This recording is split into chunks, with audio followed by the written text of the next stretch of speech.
Hi, I'm Clodagh, and welcome to the Home Learning Experiment, episode 2. Woohoo! I have the same guest as episode 1 on this podcast today. So, introducing my amazing husband, Rhett. Maybe I'm not a guest. Maybe you're not a guest. You're not a real guest. I've just got no friends to talk to. I've just got no friends to talk to yet, so I'm talking to you. So, are we friends? What? We're stuck with each other at this point. We are, yeah. What even is learning? Yes, that is the episode focus today. So what even is learning? Which sounds like a really odd question, but the more that we kind of thought about it, it was a very interesting one to explore, and it'll be interesting to get, when we have real guests on the show, what their take on what is learning and how to measure it and all this kind of stuff. So I've written some guided questions, and I think you can read the first one. But I'm not a real guest. Just What did we first start to realise? No, when did we first start to realise what learning really is? Do you want to start or me? No, you can start because I have no idea what that means. This is why he's not a real guest. Or a host. A real guest would understand such a profound question. So when did we first start to realise what learning really is? So if you've listened to episode 1, I was in the classroom as a teacher, primary school teacher for, quite a bit of time, and I still, make my way back there sometimes and stuff. And I guess, this was before I had kids. I just thought learning was school. That was it. All the learning that a child had to do was at school, and the parents were there to, basically reinforce what we teachers were told that we had to do in the classroom. So they, we thought these readers were important, and that's what the parents had to be doing. And now we've had our own kids, and, I've read lots about learning. I think it's just so much more than that. So I guess when I first started to realize it was, when we had our first daughter. She learned very, very quickly. How does one even learn how to walk? She didn't need to go to friggin' school or anything like that, walking school or anything. Then she learned how to talk. Then she learned, her ABCs and all that kind of stuff, and her numbers. I mean, I might have taught her that, but She went to sleep school, but that didn't work. she did. We really tried sleep school, and she did not go well at sleep school. However, happy to report she's actually a really good sleeper now. So fabulous. Maybe it was a slow burn on the learning. But I guess, I always just was kind of school is the learning. And I think even since we've had the kids, you and I have done so much learning about so many different things that it's insane. I used to, write in my bloody CV when I was applying for teaching jobs, I want to foster lifelong learners. ChatGPT wasn't around back then for it to write something amazing in my CV. But I guess, I look at our own kids and they just learn so naturally. It is insane. They don't need to go to school to be learning. Pause, we've just got a beautiful little guest come. We don't put them on the screen, so ignore this.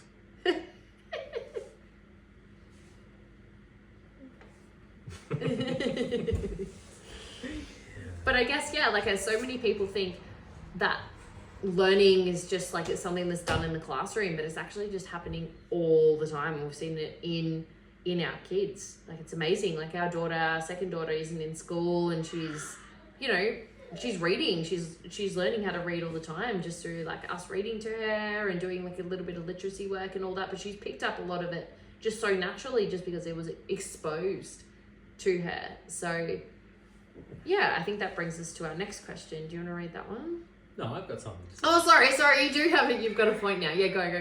I think for me, when it was high school and we were, all right, you got to get to year 12, you got to get a good entry score and figure out what you want to do with your life, or your life's going to be over. And then I left school, moved to Melbourne from the country, and realised that was a load of shit. And that my life was just beginning, and that school was not the be all and end all. And that even though I got a terrible enter score, all I had to do was wait a year or two and I could do whatever I wanted at uni. Not that I did that, but then since then I've been a lifelong learner. Like I love learning when I'm interested in something, and that's what I realised about my school experience is that most of it was boring as batshit and the teachers weren't that interesting. And if someone had actually told me that, you know, physics is actually pretty cool and it can lead to so many different things, I probably would have paid attention. So I blame the teachers. I do not blame the teachers. There's a whole lot of factors that went into that, not just the teachers. No, but I think it makes a good point that this is the problem with school, is that most people are keen to learn when it interests them. Yes. And if they follow their interests, and that's what we're realising, especially with neurodivergent kids and kids with ADHD, like you give one of those kids something that they love to learn and they'll be fixated on it and they'll sit there and learn for hours. Yeah. Tell them that they need to learn about history or something and they're not interested, then they'll be running around the classroom. Yeah, for sure. No. I think that was it, you know, my experience as well when I was like passionate about something. Like I love writing, I love drama, those kind of subjects, the more creative subjects at school, and you know, I put all my time and effort into them. However, maths. Close the door. Close the door, please. The door you're about to walk through. Can you close it, please? Why? Go. Why? Because we don't want to hear the noise. Thank you. I'm waiting for a sling in there. So yeah, I was just saying like that was also my schooling experience, even though like I was a pretty like good girl at school and did what, you know, got an enter score and went to uni and all that kind of stuff. Like it was definitely when there was something that I was interested in, oh gosh, there was not a chore for me to learn. Like I would be right into it. And I guess like for me, you know, I went to school and then I went to university to study, to then go and be at bloody school more. And I feel like I've learned more from being out of the classroom over the last like 5-6 years, just through my own accord, rather than, you know, through this journey, you know, whatever it is, like about myself, I taught myself photography and started a business, I started to learn about business and entrepreneurship and all this kind of stuff. And it's just, you know, more and more doors and unfolding. So, you know, learning doesn't need to be in the classroom. It doesn't need to be at university. Like it happens in so many different ways. And I think that kids are just natural learners. And I think like some of the reading that I've been doing, like I read the Peter Gray Free to Learn book, the one that I kept on going on about to you. I think I was driving Rhett absolutely mental. I was like, in this book that I just read, they said this. And, you know, they were talking about those schools which are like not set up like, you know, where the public schools are around here, that they just like the kids follow their interest and then they learn and they naturally learn, and like it's incredible. And I think we see that in our own children. You know, you just kind of leave them be and you set up the environment where they can actually learn, then they just do it.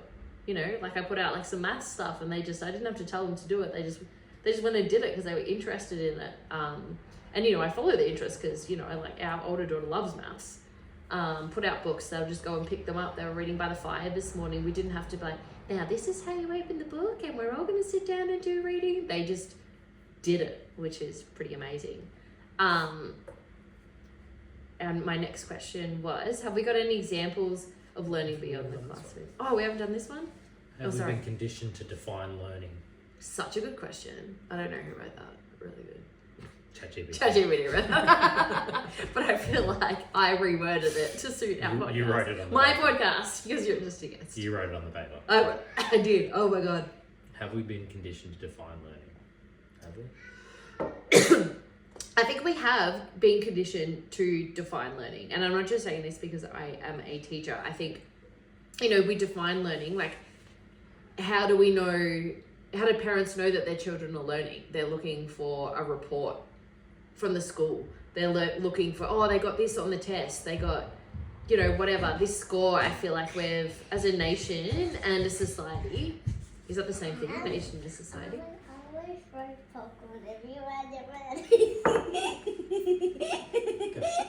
Go. We'll be in 5 minutes. We can cut some of this out, right? We're going to have to. We're going to have to.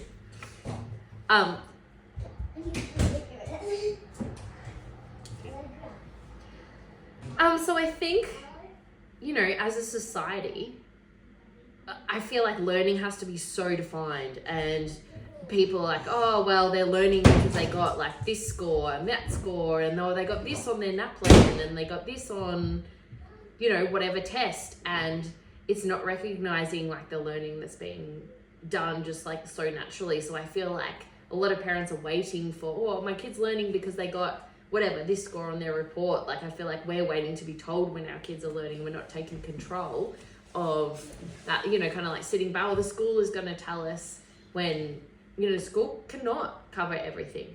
You know, they cannot do it all. Like, I think like sometimes it's easy to sit back and be like, oh, the school system is, you know, whatever. But I think like as parents, we've got responsibilities, and just because we don't have the, you know, there's not an assessment to measure how they're learning, doesn't mean that they're not. So I think that is something like, does all learning need to be assessed and measured? And that's just a societal problem. Is like, oh, well, kids have measured too much, I think. Yeah, and I think we've shied away from that, like not reading too much into their reports.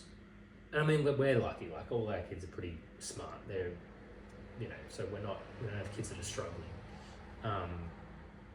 academically anyway. Yeah. But, you know, we're not there making a big deal about their report and looking at that going, that means you're a good kid. Yeah. Well done. So we're more interested, especially with our older one, in how they're doing socially and emotionally. Yeah. Yeah.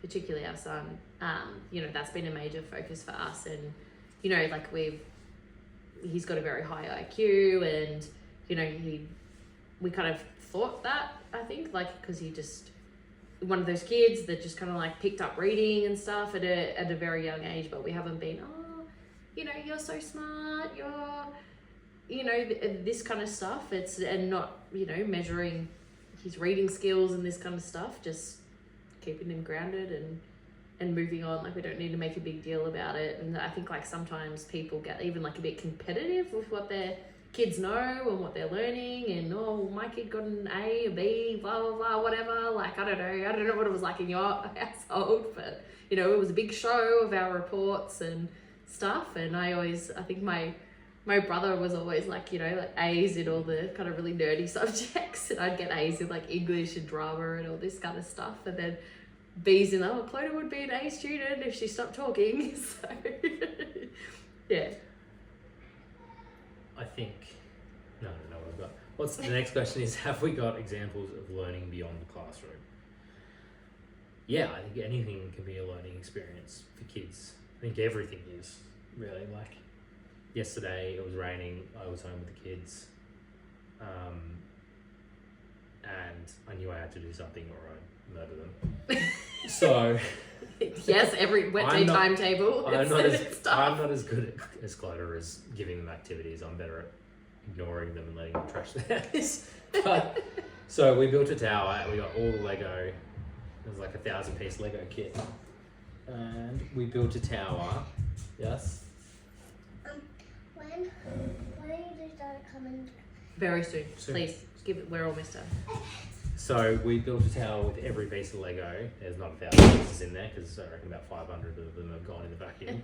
But we built a tower out of all the Lego pieces, all 4 of us, me and the 3 kids. And they sat there, we did it probably took a couple of hours, and they were so engaged. And I just taught them how if you stack the Lego blocks on top of each other, it won't be very strong. You know, how to build a strong foundation, you know, build the base strong. And then showed them that if you stack the blocks over each other, kind of like brickwork, that, you know, it makes a stronger structure. And then took them outside and showed them the brickwork and how they did that.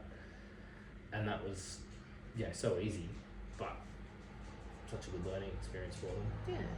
And they didn't get murdered.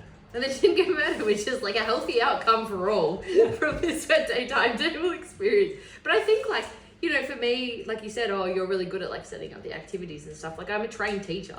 That comes very naturally, and is something that I've been doing. And I think, you know, like, you've just made a really powerful point. Learning doesn't need to be setting up activities and this kind of stuff. You naturally did that and taught them, you know, without a teaching background. And I think that's a misconception, that you need to be a teacher to homeschool.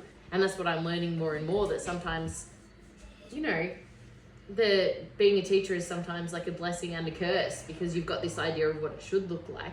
Whereas I wouldn't have sat there for like 2 hours doing blocks. Like, first I can think of nothing worse, but you know, that's not like a learning experience that I would have set up for them. So, you know, everyone's got so much to contribute to their kids, which is fabulous. That was not me bribing our son to go away. I know, we're like, oh, we don't want them on screens all the time, and they're watching.